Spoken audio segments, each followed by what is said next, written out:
آج ہم ایک ایسے لفظ پر بات کر رہے ہیں جو اکثر سننے کو ملتا ہے، خاص طور پر مغربی میڈیا میں جب ایران کا ذکر آتا ہے، رجیم۔ جی ہمارے پاس جو ماخذ ہے وہ یہ سوال اٹھاتا ہے کہ بھئی یہ صرف ایک لفظ ہے یا اس کے پیچھے کوئی گہری کہانی ہے؟ مطلب کیا یہ صرف ایک اصطلاح ہے یا شاید عوامی رائے پر اثر ڈالنے کا ایک ذریعہ؟ بالکل، اور یہ تجزیہ اسی طرف اشارہ کرتا ہے کہ زبان، خاص طور پر آپ دیکھیں بین الاقوامی سیاست میں، ہمارے خیالات اور رویوں کو کیسے شکل دیتی ہے۔ الفاظ کا انتخاب وہ اکثر غیر محسوس طریقے سے ہمیں ایک خاص سمت میں لے جاتا ہے۔ تو ماخذ کا جو مرکزی خیال ہے وہ یہ ہے کہ جب ایران یا جیسے شام، شمالی کوریا، ان کے لیے رجیم استعمال ہوتا ہے تو اس میں خود بخود ایک منفی تاثر آ جاتا ہے۔ جی ہاں، جیسے کہ وہ غیر جمہوری ہیں یا شاید غیر قانونی قسم کے یا جابرانہ۔ یہ صرف حکومت کہنا جیسا نہیں ہے۔ نہیں، بالکل نہیں، اس میں ایک وزن ہے، ایک خاص مطلب ہے۔ تو یہ بات واقعی سوچنے والی ہے۔ آخر کیوں؟ مطلب کچھ ممالک کے لیے یہ لفظ کیوں چنا جاتا ہے اور دوسروں کے لیے نہیں؟ اس کے پیچھے ماخذ ایک تاریخی پس منظر کی طرف اشارہ کرتا ہے، 1969 کا اسلامی انقلاب۔ اچھا، وہ ایک بہت اہم موڑ تھا۔ اس نے امریکہ کے ایک بڑے اتحادی شاہ ایران ان کو ہٹایا اور ایک ایسا نظام لایا جو مغربی اثر و رسوخ کے لیے آپ کہہ لیں ایک چیلنج تھا۔ ماخذ کہتا ہے کہ وہیں سے ایران کی ایک خاص قسم کی تصویر کشی شروع ہوئی، اور یہ جو رجیم کی اصطلاح ہے، یہ اس بیانیے کو، اس نیریٹو کو مضبوط کرنے میں استعمال ہونے لگی۔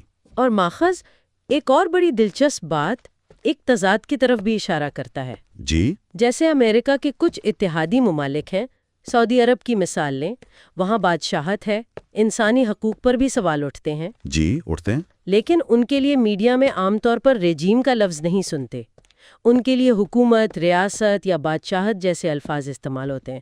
تو ماخذ اس فرق کی کیا وجہ بتاتا ہے؟ دیکھیں، ماخذ کے تجزیے کے مطابق رجیم کا لیبل لگانا، اس کا مقصد صرف حقیقت بیان کرنا نہیں ہے، بلکہ رائے عامہ کو ایک خاص سمت میں موڑنا ہے۔ اچھا، اس سے ایران کو ایک ایسی طاقت کے طور پر دکھانے میں مدد ملتی ہے جسے آپ کہیں خطرناک سمجھا جائے، یا ملاؤں کی حکومت، یا غیر قانونی، یا عوام کے خلاف۔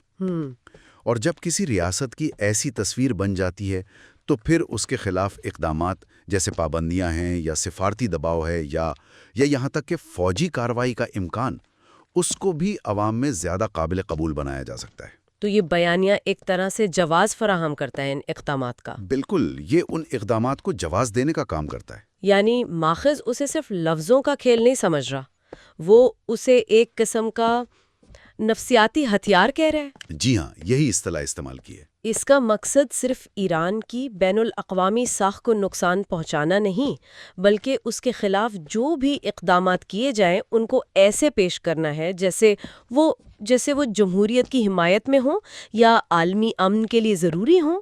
واہ، یہ تو کافی گہری بات ہے۔ بالکل، تو خلاصہ یہ ہے اس ماخذ کے مطابق کہ ایران کے لیے رجیم کا لفظ استعمال کرنا یہ شاید کوئی اتفاقی بات نہیں ہے، یہ ممکنہ طور پر ایک سوچی سمجھی سیاسی اور آپ کہہ لیں نفسیاتی حکمت عملی کا حصہ ہو سکتا ہے۔